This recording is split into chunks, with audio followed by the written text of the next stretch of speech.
Hi everyone, today we're going to do a very quickie demo of what to do with all these little jewellery findings. So you've got some beads, you've made a resin thing. How are you going to get it onto your item of jewellery? So let's have a look at some real basics of how you handle jewellery findings, how to do the loops, jump rings, all that sort of thing without bending and distorting them into all sorts of freaky shapes that you can never get right again. So let's get on with it and see what we've got for you.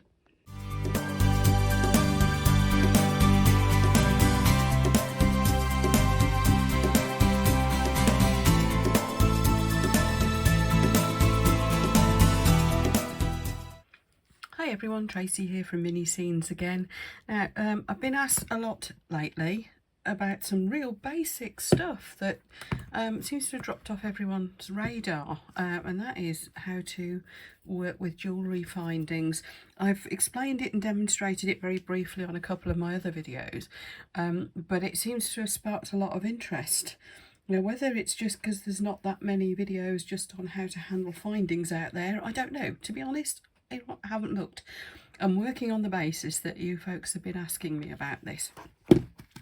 Now, there's a couple of very basic things I wanted to show you, because these seem to be the ones that are raising the questions. Here's some very common findings. I'm going to pop out here. I'll explain what they are and how to use them. So this is proper good stuff for anyone who's totally new to making jewellery. And I know some of you may have been doing resin for a while, but you know, it sounds as if actually fitting it onto jewellery is something that's relatively new to some of you. So let me just explain these things. These are the findings that I want to show you, because these are it's kind of like the staple ones that everyone uses, and probably the easiest to handle and to master, I think. So obviously what we've got here is an ear hook. As you can see, standard little hook here that will hook through your ear, and at the bottom the loop, I don't know if you can see this if I've zoomed in enough, the loop is open on one side. That's a bend of wire that's gone all the way around, so that you can open that loop up and hook on your jewellery. Okay, so that's an ear hook. I will show you how to do that. This is a jump ring. Now, jump rings are often misused. People open them wrong. As you can see, there's a join here. Sometimes that join is flush, the two ends meet, sometimes they overlap. But very often people who haven't handled them before, me included when I started doing this, will like pull them open, and then you've got a distorted ring that's a devil to try to get back into shape. So again, I'll show you how to open and close those. These are eye pins, and the same goes with these. You've got that little loop on the end, and as you can see, it's fairly neatly centered in that it doesn't go over to one side, it goes up and then it goes out and round and in. So you've got it nicely centered, and you want to keep that shape. Also, you might have threaded a bead on it and want to make that shape on the other end too. So I'll show you how to do that. And then finally, I've got, I say finally, no, it's not finally, I've got a couple of things. Finally, of the pin type things, I've got this. Looks like a knobby pin, only it's not sharp at the end. It's called a head pin because there's the head and the other end is just pointed. Now, you might want to put a loop like the other end of an eye pin on that or something, depending on what you're doing with it. And this one really is finally, that's a pinch bail, probably the easiest thing to use. Basically, you'll make two little holes in your item, you'll clip that, push that together, pinch it with your thumb and finger or a pair of pliers, and instantly you've got a pendant. So let's show you how to use those.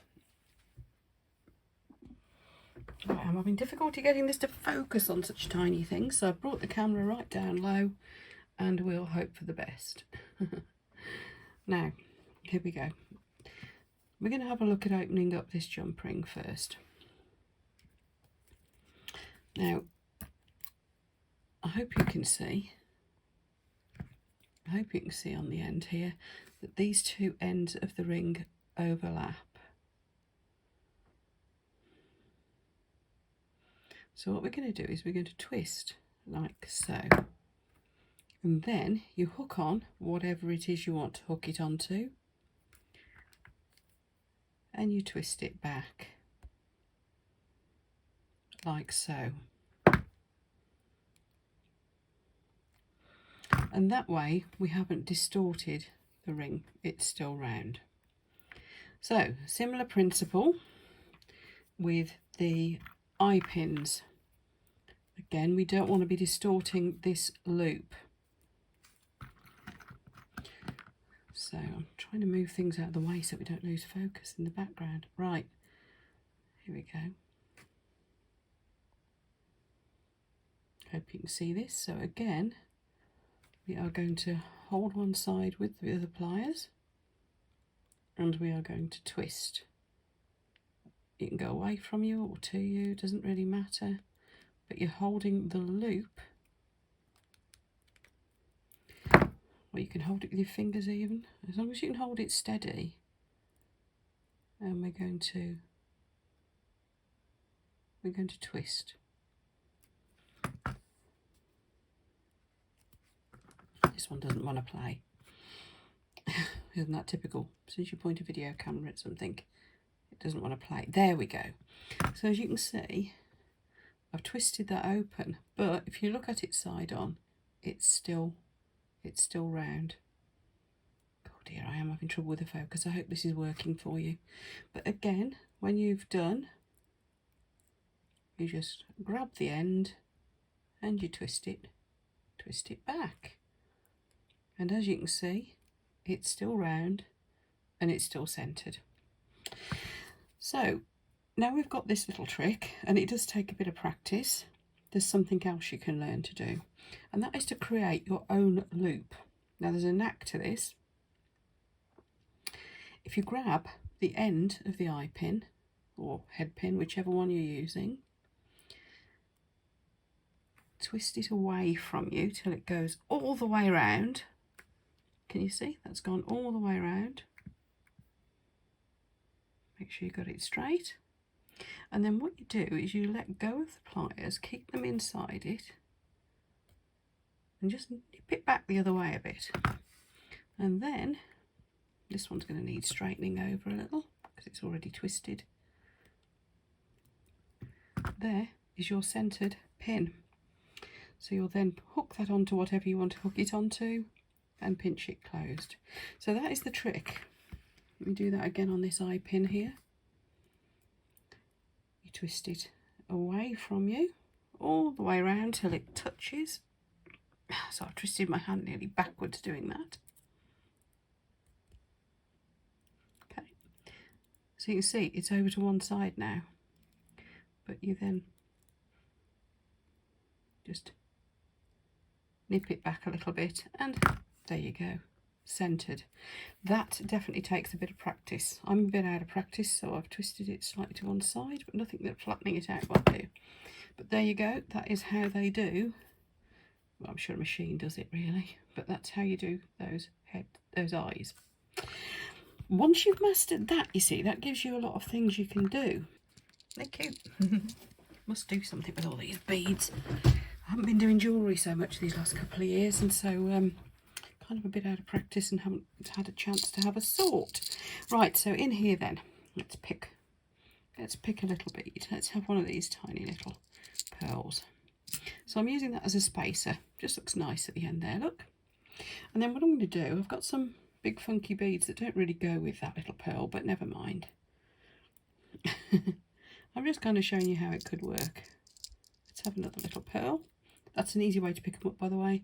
Just poke your pin into them. And then what you can do is trim this down to, and this takes some practice knowing what length. I usually go sort of like the thickness of my finger. Sometimes these bits of wire, as you snip them off, can go flying across the room, by the way. So it might be worth wearing glasses, safety glasses or something. But here we go, we're going to put one of those eyes on the end of here. So twist it round, bring it back and just have a little nip. There we go. Ooh, nip it a little bit more. So there we go, we've got a neat little hook and it's still open. So what you then do is you take another one and you thread it on. Then you can close that one up. And then you get another little bead. And you put your big bead on.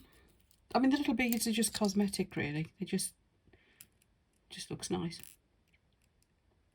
If I find the hole in this one, we'll be okay. Oh, there we are. And again, trim it down. What's that? It's about 1 centimetre.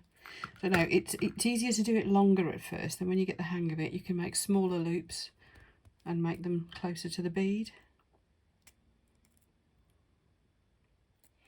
But there you go. I think you can see what I'm going to close that one up now, because I'll leave it at that. But I think you can see where I'm going with that.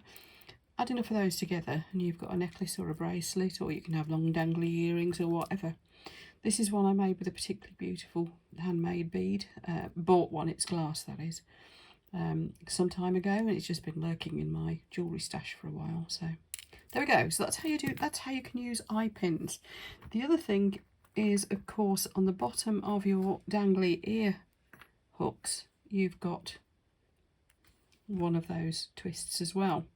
So you can attach these straight onto there. Job's a good un. However, you might say, well, I wouldn't want another bead dangling off the bottom of that. I just want one bead. Okay, that's fine. Or you might want 2 beads, or whatever you think. So let's have a go with, let's just put, for the sake of simplicity, a couple of these little cuties on it. I don't know, oh, we could use those. Yeah, let's use those. So let's have these 2 big pearls. Let's do something a little bit old-fashioned and cute. 2 big pearls. Or we could do a little pearl and a big pearl. Should we do a little pearl and a big pearl? Oops. Now that, do you see what happened there? The hole in the big pearl is actually bigger than the eye on the eye pin. And that is where the little spacer beads come into their own. So let's do it like that. I think it's the only one I tipped out, isn't it? Let me see what else is in my big pot. There we go. That's going to make a really cute, she's dropping all the beads. Really cute little, just simple old-fashioned pearly earring. Get this bead back again now. Darn it. There we are. So let's say you want to put this little cutie onto an earring then. She's just making a right mess of things. So you've got that on your head pin. Popped a couple of beads on it. Snip the end down. Put that little twist on the top. So twisting all the way around till it meets. And then nip it back. Give it a little straighten. And there you go. You've got your hoop. Now to attach that onto your ear hook, what you want to do is, let's find an ear hook. They've all hooked together. Right, sorry about my hands getting in the way. This is what happens when you're zoomed in a lot. So here's one of those little ear hooks. So first of all, look to see which bit, which side it is that's the end. There it is, and I've opened it up. Hook this little chap on. And then twist it back. So notice we're twisting, not opening those loops. Sometimes you'll find it drifts slightly. You need to give it a little tiny squeeze. But generally you shouldn't have to too much. And you'll see that all of those loops have kept their nice round shape. And there you have an instant, very simple little earring. Well, of course you can move on from this and get some really fancy beads. I've done Swarovski crystal ones. We will be making beads in one of my videos as well, so I can show you how you do all of that sort of thing with homemade beads. So there you go, there's a bit of a crash course. The other type of spacers you can get as well, which sometimes look quite nice with the bigger beads, are things like this. These are plastic, would you believe? But you could put bead, and then one of those, and you can get bead caps, you can get all sorts to put decorative things either side of your beads. Once you've got the idea of doing these little loops and how to open and close jump rings without distorting them, and these hoops without distorting them, you're well away. So I hope that was useful. It's only a quickie little video, but I hope it's given you some ideas of just the basics. You'll see in my other videos how we put pinch bails onto things, but let me think. No, I tell you what, let's do one now. Let's do one now because I'm working on something anyway. So if I can find my little drill. Here it is. So I've got this bead thing, pendant, whatever, that I made earlier. Let's go for it. I'm just going to make, now you really have to watch your fingers here. Little hole through it. I think my battery's going flat. There we go, clean the little hole up. Give it a wipe to get rid of any residue. There we are. And then your pinch bail, you literally put one of the spikes, you see it's got two little spikes, put one in one side, one in the other, and squash it. Done. That's ready to go on your necklace. There you go. Cool, eh? So there's some of the basic things that you can do with the various jewellery findings. I hope that was useful for you. You'll see me doing more of these sort of things in other videos, so keep an eye open. I am doing a whole series to go with this video, showing you how to make all sorts of little pendants and earrings and things. But I thought I'd just get the basics down of all these findings onto one video so that you can look at that separately if you wanted to. So if you haven't subscribed already, please do, because there's lots more like this to come, and a whole load of resin projects as well and various other things. Thank you so much to those of you who've subscribed already. Now, I do requests, so please drop notes into the comments for me if there's anything you would like to see me demonstrate.